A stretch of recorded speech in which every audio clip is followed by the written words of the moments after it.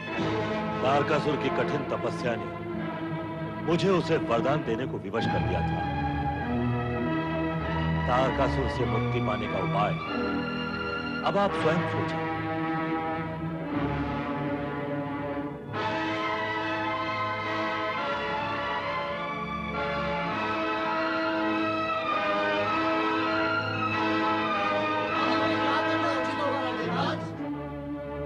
देवगणों, चलो स्वर्ग की सुरक्षा का प्रबंध करें।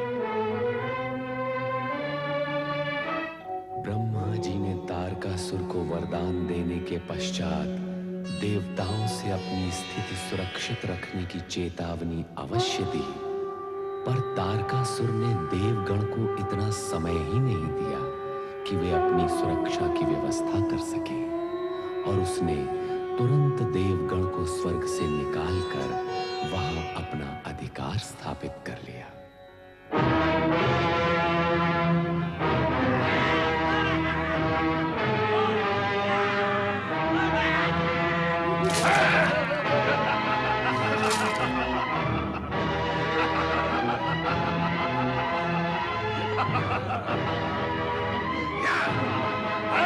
नीचे उतारो, अब सिंहासन पर हम बैठेंगे।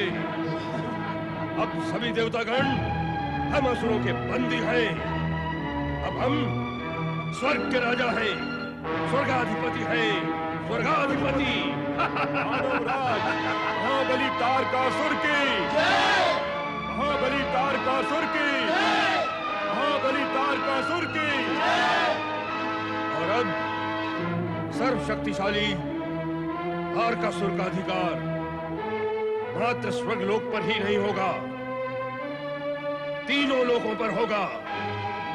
हम त्रिलोकपति कहलाएंगे, त्रिलोकपति।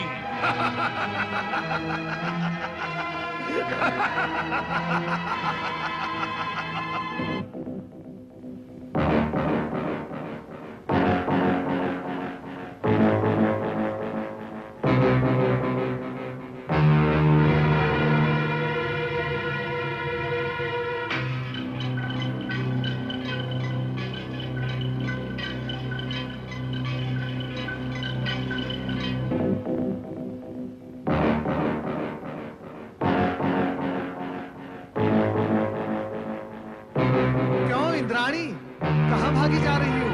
क्या देवराज इंद्र के मन में कोई अन्य अप्सरा तो नहीं बस गई? ये विनोद का समय नहीं है देवर्षि।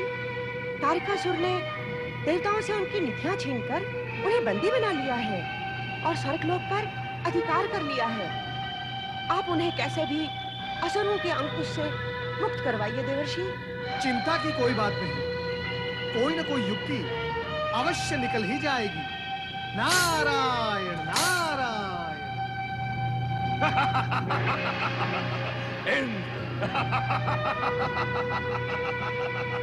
देवराज इंद्र, स्वर्ग के राजा इंद्र, आज से तुम हमारे दास हो। हमारी सेवा करना ही तुम्हारा कर्म है। आओ हमारे पांव दबाओ। सुना नहीं हमने क्या कहा? ब्रह्मपुत्र प्रणाम करता हूं। दानवराज, वरदान प्राप्त होते ही तुम अपने आसुरी कर्मों पर उतर आए, परंतु इतना स्मरण रहे, जो वरदान दे सकता है वो वरदान छीन भी सकता है। यदि तुम अपने वरदान का इसी तरह दुरुपयोग करते रहे तो मैं स्वयं परमपिता से कहकर तुम्हें वरदानहीन करवा दूंगा। नहीं नहीं, ऐसा न करना। तो फिर इन देवताओं को छोड़ दो, मुक्त कर दो इन्हें। सब देवताओं को मुक्त कर दिया जाए। आइए देवगण। नारायण स्वर्गाधिपति दानवराज महाबली तारकासुर की, महाबली तारकासुर की, महाबली तारकासुर की। ओम नमः शिवाय, ओम नमः शिवाय,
नमः